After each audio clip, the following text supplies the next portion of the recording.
Hi everyone, welcome back again. Today we are going to discuss about microbes as biofertilizers. Biofertilisers का मतलब ये है कि हम यहाँ पे किसी लाइव ऑर्गेनिज्म की यूज़ कर रहे हैं, या तो फंगस का यूज़ करें या फिर बैक्टीरिया का यूज़ करें, साइनोबैक्टीरिया जिसको हम ब्लू ग्रीन एल्गी भी बोलते हैं, उसका यूज़ कर रहे हैं सॉइल की फर्टिलिटी को इंक्रीज़ करने के लिए। तो इसलिए हम इनको बायो फर्टिलाइज़र बोलते हैं। तो हमें अब इस वीडियो में हम पर्टिकुलरली यही डिस्कस करेंगे कि भी माइक्रोब्स बायो फर्टिलाइज की फॉर्म में कैसे हमारे लिए बेनिफिशियल है और कैसे वो सॉइल की फर्टिलिटी को इंक्रीज करते हैं, और किस प्लांट के साथ किस बैक्टीरिया की या किस साइनोबैक्टीरिया की एसोसिएशन होती है। तो बायो फर्टिलाइजर्स हैं क्या? एक्चुअली में दे आर माइक्रो ऑर्गेनिज्म जिसको हम अंडर द माइक्रोस्कोप ही देख सकते हैं, नेक्ड आई से नहीं देख सकते। जैसे बैक्टीरिया हो गया, ब्लू ग्रीन एल्गी होगी, और समटाइम्स फंगस फंगस का जो माइक्रोस्कोपिक स्ट्रक्चर है जैसे हाइफा वगैरह है, उसको भी हम अपनी नेक्ड आई से विजुअलाइज नहीं कर सकते। बट जब वो मल्टी सेलुलर स्ट्रक्चर में आ जाती है, मासेस फॉर्म कर लेती है अपना, तब हम उसको विजुअलाइज कर सकते हैं, yes there is fungus. So biofertilizers are micro organisms that are use to enrich the fertility. Enrich का मतलब क्या है? बढ़ा देती हैं फर्टिलिटी किसकी? सॉइल की। They increase the fertility of soil by adding certain nutrient, जैसे नाइट्रोजन या अमोनिया ऐड करके, या फिर हम बोले कुछ ऑर्गेनिक कंपाउंड्स को, मिनरल्स को ऐड करके सॉइल के अंदर उसकी फर्टिलिटी को इंक्रीज कर देती हैं। तो बायो फर्टिलाइजर्स में तीन माइक्रो ऑर्गेनिजम्स आते हैं, या फिर हम बोले कि ऐसे माइक्रो ऑर्गेनिजम्स जो सॉइल की फर्टिलिटी को इंक्रीज करते हैं, उनको हम बेसिकली थ्री क्लासेस में क्लासीफाई करते हैं। सबसे पहले बैक्टीरिया, सेकंड हमारा साइनोबैक्टीरिया, यहाँ पे कैपिटल सी आएगा, साइनोबैक्टीरिया जिसको हम ब्लू ग्रीन एल्गी भी बोलते हैं, जिसकी टेंडेंसी होती है नाइट्रोजन को फिक्स करने की। इसका एग्जाम्पल की बात करें तो इसमें हमारा एनाबिना आता है, नोस्टोक आता है और ओसिटोलेरिया आता है। फिर फंगस की बात करेंगे जिसमें हमारी माइकोराइजा आती है। माइकोराइजा भी दो तरह से होती है, वो प्लांट के अंदर भी ग्रो करती है और प्लांट के बाहर भी ग्रो करती है। तो डिपेंडिंग ऑन द हैबिटेट कि वो कहाँ पे है, इसको भी हम आगे फर्दर दो क्लासेस में क्लासीफाई करेंगे। एंडो मीन्स अंदर, endomycorrhiza, and ecto means outer या सरफेस पे, एक्टोमाइकोराइजा। तो सबसे पहले हम समझते हैं बैक्टीरिया के बेसिस पे। तो बैक्टीरिया को भी हम फर्दर थ्री क्लासेस पे क्लासीफाई करते हैं ऑन द बेसिस कि वो कैसे नाइट्रोजन फिक्सेशन कर रहे हैं या कैसे वो सोइल की फर्टिलिटी को इंक्रीज कर रहे हैं। तो सबसे पहले आता है हमारे यहाँ पे बी आएगा, सिम्बायोटिक बैक्टीरिया। देखो सिम्बायोटिक का मतलब क्या है? सिम्बायोटिक एक एसोसिएशन होती है। एसोसिएशन का मतलब क्या है कि दो ऑर्गेनिज्म एक साथ रहते हैं और वो दोनों ही ऑर्गेनिज्म एक दूसरे के लिए बेनिफिशियल है, मतलब कहीं किसी न किसी वे में एक दूसरे को वो यहाँ पे एडवांटेज दे रहे हैं। ठीक है, तो वो यहाँ पे सिम्बायोटिक बैक्टीरिया में हम क्लासीफाई करते हैं। सेकंड है loose association of nitrogen fixing bacteria, मतलब वो ना तो प्लांट के साथ ग्रो करते हैं वो बैक्टीरिया, बट आसपास रूट के ग्रो करेंगे, वो लूज एसोसिएशन शो करेंगे। जैसे एग्जांपल है एजोस्पाइरिलियम का। नेक्स्ट है हमारे पास फ्री लिविंग। फ्री लिविंग मतलब सोइल में कहीं पे भी प्रेजेंट होगा ये बैक्टीरिया, बट सोइल की फर्टिलिटी को इंक्रीज कर देगा और ऑटोमेटिकली प्लांट की येल्ड बढ़ जाएगी। जैसे एजेटोबैक्टर और बेसिलस पोलीमिक्सा और बिजरनिकिया। तो यहाँ पे हम सबसे ज़्यादा और ब्रॉडली डिस्कस किसको करेंगे? सिम्बायोटिक बैक्टीरिया को। तो सिम्बायोटिक बैक्टीरिया में जो हमारी क्लास आती है, वो दो बैक्टीरिया की क्लासेस आती हैं, एक राइजोबियम की, दूसरा फ्रेंकिया की। तो जो राइजोबियम है, राइजोबियम को हम सिक्स सेवन्थ क्लास से पढ़ते आते हैं। तो राइजोबियम क्या है? लेग्यूमिनस प्लांट्स के साथ एसोसिएशन शो करता है। लेग्यूम्स नोड्यूल्स जिसमें मिलते हैं, नोड्यूल्स रूट नोड्यूल्स जिसमें मिलते हैं, इस तरह के नोड्यूल्स जैसे मिलते हैं, मतलब यहाँ से मोटा हो जाएगी रूट्स, फिर पतली हो जाएगी, तो जिसमें हमारे नोड्यूल्स प्रेजेंट होंगे, ऐसे प्लांट्स जैसे पी प्लांट्स हो गए, पल्सेस होगी हमारी। ठीक है, बीन से शेप की जो फलीदार जो पौधे होते हैं, उनमें हमारा राइजोबियम मिलता है। फिर राइजोबियम की आगे फर्दर डिफरेंट वेराइटीज़ है या डिफरेंट स्पीसीज है। जैसे राइजोबियम जो पानी कम सोयाबीन के साथ एसोसिएशन शो करता है। राइजोबियम ट्राइफोली, ये हमारा क्लोवर ग्रुप के साथ एसोसिएशन शो करता है। राइजोबियम राइजोबियम मेलिटोली, ये हमारा अल्फा अल्फा के साथ शो करता है। मेलिलोटी और राइजोबियम और फेजियोली, राइजोबियम फेजियोली हमारा जो बीन्स होती है उनके साथ एसोसिएशन शो करता है। नेक्स्ट होता है इसमें Frankia. Frankia non leguminous plants में मिलता है, मतलब जिन प्लांट जो फलीदार पौधे नहीं होते उनके साथ ये एसोसिएशन शो करता है।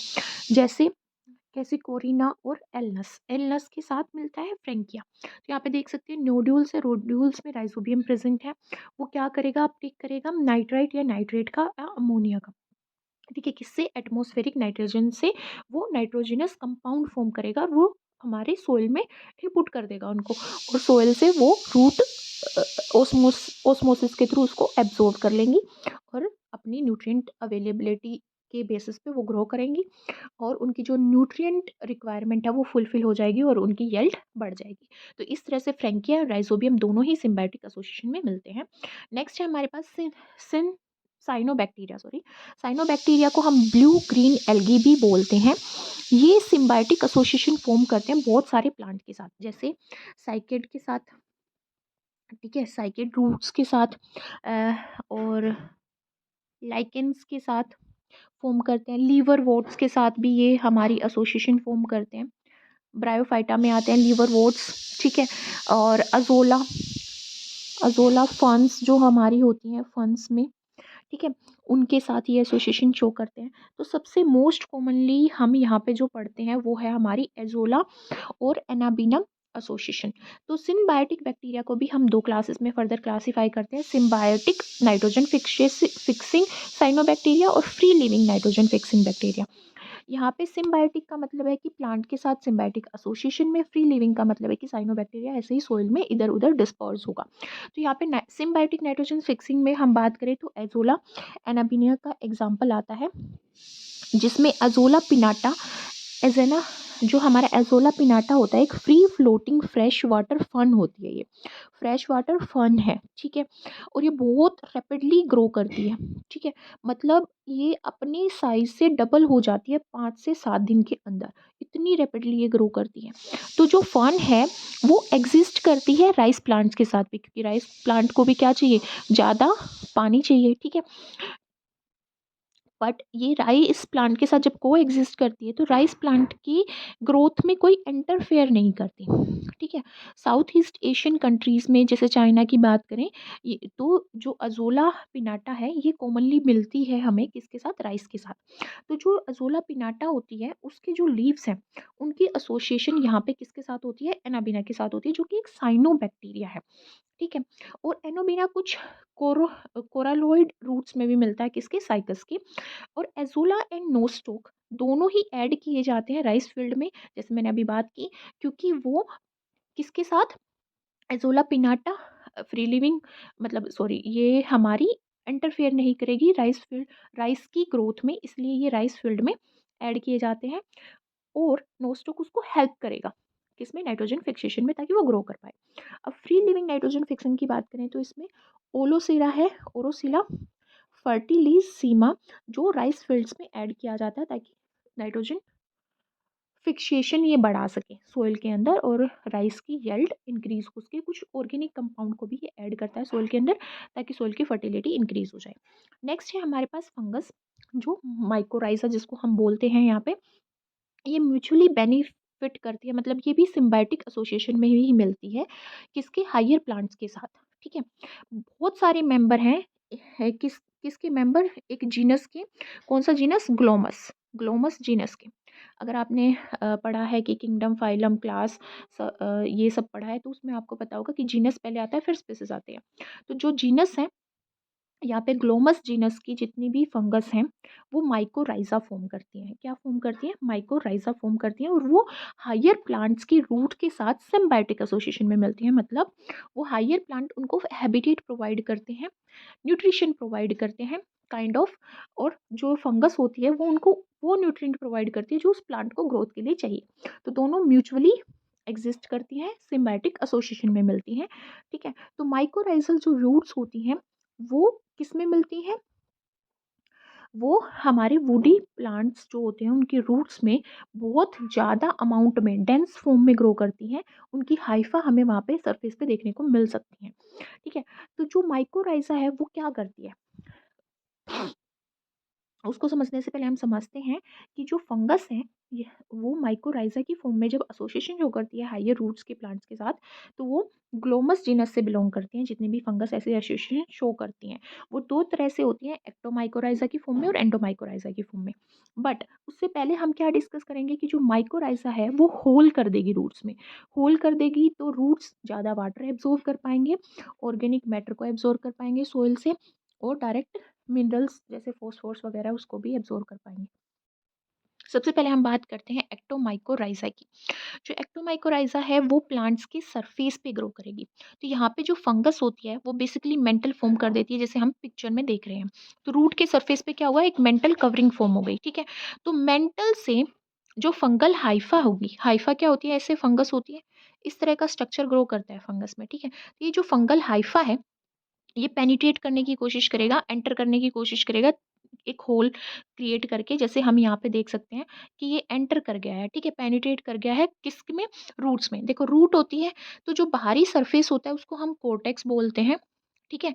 जो पेरिफ्री पे प्रेजेंट होता है, जो बाउंड्री पे प्रेजेंट होता है, जो मिडल वाला पोर्शन होता है उसको हम मेडुला बोलते हैं, ठीक है। तो जो कोर्टेक्स रीजन है, अब मतलब जो बाउंड्री है रूट्स के सरफेस की, उसमें वो एंटर कर गई, जैसे हम यहाँ पे देख रहे हैं, ठीक है। और वो सोइल में भी एंटर कर जाएगी। तो ये क्या करेगा, अब ये यहाँ सोइल में भी प्रेजेंट है और ये रूट के अंदर भी है, दोनों तरह है। तो ये क्या करेगी, वाटर की एब्जॉर्प्शन में हेल्प करेगी और मिनरल के एब्जॉर्प्शन में हेल्प करेगी, और कभी कभी इनसोल्युबल इनऑर्गेनिक मैटर को भी एब्जॉर्ब करने में हेल्प करेगी।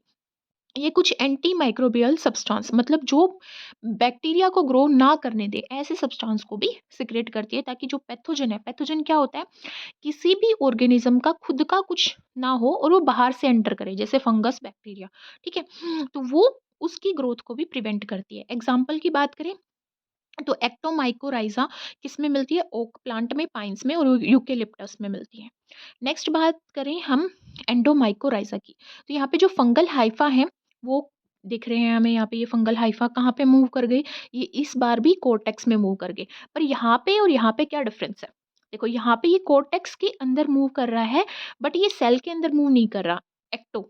बट एंडो की बात करें तो हमें दिख रहा है यहाँ पे, जो बॉक्स में हमें ग्रीनिश दिख रही है प्लांट सेल, उसमें ये यहाँ पे ग्रो मतलब एंटर कर गया है क्या, फंगल हाइफा। ये क्या शो करता है, इंटरसेलुलर ग्रोथ। इंटरसेलुलर का मतलब क्या है, दो सेल के बीच में ये ग्रोथ करता है, जैसे यहाँ पे आप दिख रहे हैं हमें बहुत सारे हाइफा, तीन चार, ठीक है। इसका मतलब क्या है, वो मल्टी है, मतलब नंबर ज्यादा है उनका, तो वो वहां पे ग्रोथ शो करते हैं। The tip of the fungal hypha in the cortical cells develop. अब देखो यहाँ पे हम टिप को देखें तो टिप में इस तरह का बल्ब लाइक स्ट्रक्चर बन गया है। इसका मतलब क्या है कि वो स्वेलअप हो गई है, ठीक है, स्वेलिंग हो गई है उसमें, और उसने क्या प्रोड्यूस कर दिया है, वेसिकल। वेसिकल क्या होता है, एक बैग लाइक स्ट्रक्चर होता है, ठीक है। और फाइनली ब्रांच्ड, और हम यहाँ पे देख सकते हैं कि उसकी ब्रांचिंग हो गई है, ठीक है। अब वो ब्रांचिंग होके बहुत सारा स्ट्रक्चर उसने फॉर्म कर दिया, जैसे हम यहाँ पे देख सकते हैं ब्रांचिंग होके। अब ये ब्रांचिंग होके देखो, एक तो ये बहुत सारी हो गई है, मल्टी सेलुलर स्ट्रक्चर आ गया है, फिर इनकी टीप थिक हो गई है, वेसिकल फॉर्म कर दिया है। अब ये बहुत सारी ब्रांचेस बना रही हैं, ब्रांचेस बनाने के बाद हम इसको क्या बोल रहे हैं, आर्बस्क्यूल्स। थस एंडोमाइकोराइजा को हम वेसिकुलर आर्बस्क्यूलर क्या बोलते हैं, माइकोराइजा।